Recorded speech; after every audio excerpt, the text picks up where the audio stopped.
손흥민의 북중미 챔피언스컵 우승 도전이 이제 슬슬 궤도에 오르려고 하고 있습니다. 지난 주말 포틀랜드전 때 체력을 아낀 손흥민은 다가오는 크루스아슬과의 8강 2차전 경기에서 전력을 쏟을 것으로 예상되고 있죠. 지난 1차전 때 환상적인 역습을 통해서 2026년 첫 필드골을 터뜨렸던 손흥민이만큼 이번 2차전 때도 연속골이 폭발하지 않을까 하는 기대감이 가득한 상황입니다. 뿐만 아니라 멕시코 원정에서 치러지는 경기가 2026 북중미 월드컵 본선을 대비한 전초전 성격의 느낌도 있거든요. 그래서 손흥민이 정말 많은 것을 얻어갈 수 있는 절호의 기회라고 할 수 있습니다.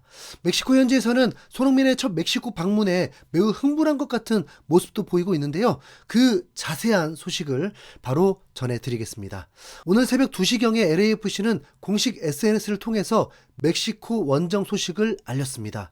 손흥민은 아디다스 트레이닝복을 입고 비행기에 탑승하고 있는 모습이었죠. 요리스와 함께 지난 주말 포틀랜드 원정을 안 가고 휴식을 취해서 그렇게 보이는 건지 몰라도 왠지 모르게 혈색이 좋아 보였습니다. 손흥민이 아예 명단에서 빠진 LAFC의 경기력은 생각보다 훨씬 더 실망스러웠는데요. 확실히 LAFC 자체가 강팀이었던 게 아니라 손흥민이 있기에 LAFC가 강해 보였던 것 같습니다. 해외 매체인 그랜드 피너클 트리뷴에서는 LAFC가 포틀랜드 원정에서 패배한 이후에 LAFC는 포틀랜드 원정에서 시즌 무패 행진을 극적으로 마감했다. LAFC는 전술적 모험과 핵심 선수의 부상, 스타 선수인 손흥민의 부재 속에서 1대2로 패배했다. 손흥민은 2025년 8월에 팀에 합류한 이후 최초로 경기 명단에서 제외됐다. 마크 도 산토스 감독은 베테랑 골키퍼 요리스도 전략적인 차원에서 휴식을 주는 결정을 내렸다. 주중에 크루스아슬과의 중요한 챔피언스컵 8강 2차전을 앞두고 있기 때문이다. 해발 2100m가 넘는 고지대에서 펼쳐질 경기를 대비해 선수들의 체력 관리를 우선시하며 로테이션을 가동한 것이다.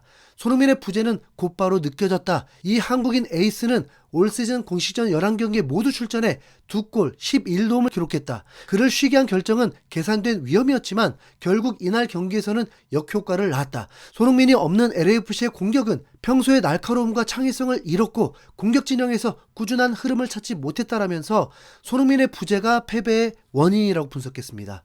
손흥민이 있고 없고 차이가 확연히 드러나면서 LAFC 한계가 노출된 겁니다. 당연히 이런 결정을 내린 도산토스 감독은 미국에서도 비판의 대상이 되고 있고 지금도 이에 대해서 많은 논란이 있는 상황인데요. 도산토스 감독이 설마 지겠어라는 생각으로 손흥민뿐만 아니라 다수의 센터백들과 골키퍼 총 7명을 로테이션 했던 게 문제였습니다. 시즌 초반부터 손흥민과 부한가 없이도 이길 수 있는 팀을 만들고 싶다고 인터뷰를 했는데 손흥민 없는 LAFC는 별로 강팀이 아니라는 걸 뒤늦게나마 좀 깨달았길 바랄 뿐입니다. 그래도 만회할 기회는 있습니다. 바로 크루스아슬과의 2차전에서 이기면 됩니다.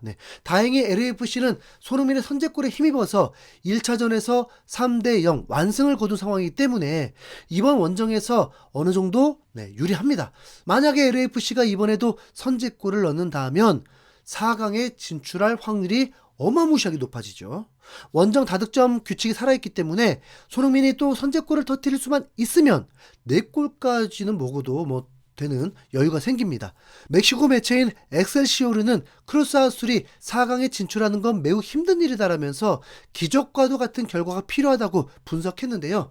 크루스아슬은 현재 매우 복잡한 상황에 놓여 있다. 2026년 인터컨티넨탈 컵과 2029년 클럽 월드컵 출전권이 걸린 이번 대회에서 살아남기 위해서 최소한 3골을 넣어야 하는 만큼 크루스아슬은 이번 2차전에서 마법 같은 밤을 경험해야 할 것이다. 크루스아슬이 챔피언스컵 4강에 진출하려면 정규 시간 내에 4골 차 이상 승리를 거둬야 한다. 그게 아니라면 크루스아슬이 3대0으로 이길 때만 연장전이 진행된다라면서 크루스아슬이 탈락 위기에 놓였다고 밝힌 겁니다. LAFC가 한 골만 넣어도 5대1로 이겨야만 4강이 가능한 상황이기 때문에 무실점으로 4골 이상 넣어야 올라가는 겁니다. 정말 경기력이 좋아도 나오기 힘든 스코어인데 최근 크루스아슬은 분위기도 엉망이라서 멕시코 매체들도 부정적인 전망이 많습니다. 뿐만 아니라 재밌게도 멕시코의 축구 팬들은 손흥민의 방문을 환영하는 분위기가 있어서 크루스 아술의 탈락 위기가 큰 문제처럼 안 보입니다. LAFC의 레전드이자 공동 구단주로 취임한 카를로스 벨라부터가 멕시코의 레전드고, 또 다들 아시다시피 2018 월드컵에서 넣은 골로 손흥민은 이미 명예 멕시코인 수준입니다. 그러다 보니까 크루스 아술이 탈락하는 것보다 손흥민의 경기를 직접 볼 수 있다는 사실에 기쁨을 표하는 멕시코 팬들이 많이 보였습니다.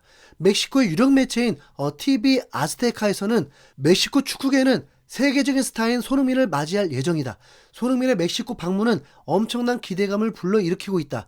토트넘 소속으로 오랜 기간 동안 프리미어리그의 스타로 활약했고, 현재는 LAFC의 공격을 이끌고 있는 손흥민은 지난 10년 사이에 가장 영향력 있는 공격수 중 한 명이다라면서 축구계의 월드스타인 손흥민의 방문에 대한 멕시코 팬들의 기대감을 있는 그대로 보도했습니다. 뿐만 아니라 SNS상에서도 많은 멕시코 팬들이 UEFA 챔피언스 리그라는 세계 최고 수준의 대회에서 골을 넣었던 손흥민이 북중미 챔피언스컵에 나오다니 월드 클래스 선수를 직접 볼 수 있는 기회다라면서 손흥민 경기를 직관할 생각에 들떠 있었죠. 아무래도 손흥민이 한국 선수다 보니까 한국 팬들은 손흥민의 존재에 대해서 너무 익숙하지만, 그렇지 않은 외국 팬들은 자국 리그팀의 승리보다 손흥민을 보는 게 더 중요하다고 할 정도로 대단한 기회로 여기는 것 같았습니다. 이전에도 온두라스나 코스타리카 원정을 갔을 때 손흥민의 입국 순간부터 일거수일투족을 보도하면서 손흥민을 반기는 모습이 있었는데요. 멕시코에서도 이 정도로 손흥민을 환영해주고 또 기대하고 있을 줄은 몰랐습니다. 네.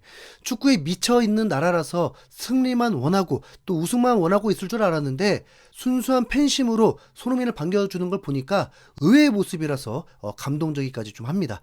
한편 이번 손흥민의 멕시코 원정 경기는 다가오는 월드컵을 대비한 전초전이기도 합니다. 대한민국은 조별리그 3경기를 모두 멕시코의 과달라하라와 몬테레이에서 치를 예정인데, 특히 첫 2경기를 치르는 과달라하라는 해발 1560m 정도의 고지대로 알려져 있죠. 어찌 보면 이번에 손흥민이 경기를 치르는 곳이 2130m 정도라서 더 힘든 상황입니다. 그러나 원래 고지대에서 경기를 하려면 사전에 최소 일주일 이상 적응 훈련을 해야 되는데, 손흥민과 LAFC는 그러지 않았습니다. 이렇게 확 달라진 환경에서도 손흥민이 제 기량을 제대로 발휘할지가 관건인데요. 그리고 이 경험을 통해서 대한민국 대표팀 캡틴으로서 국가대표를 더 잘 이끌 수도 있을 거고요. 미국 매체인 월드사커 토크에서도 손흥민에게 이번 멕시코 원정은 북중미 월드컵을 앞두고 매우 중요한 경험을 쌓을 기회가 될 것이다. A조에 속한 한국은 조별리그 3경기를 모두 멕시코 경기장에서 치르게 되는데, 이곳의 고지대 환경은 가장 중요한 변수가 될 수 있다. 특히 월드컵의 개최국인 멕시코와의 경기가 가장 큰 도전이 될 것이다. 왜냐하면 멕시코 선수들은 고지대 환경에 훨씬 더 익숙하기 때문이다. 따라서 손흥민이 이번에 멕시코의 고지대에서 경기를 치러본 경험은 한국의 월드컵에 매우 귀중한 준비가 될 것이다 라면서 손흥민이 북중미 챔피언스컵 4강 진출과 동시에 월드컵 경험까지 쌓을 수 있는 기회라고 봤습니다. 손흥민이 이번 원정을 일석이조의 기회로 삼아서 챔피언스컵 우승과 월드컵 16강 진출을 모두 이뤄낼 수 있을지 지켜보도록 하겠습니다. 이상 흰수염고래였습니다. 감사합니다.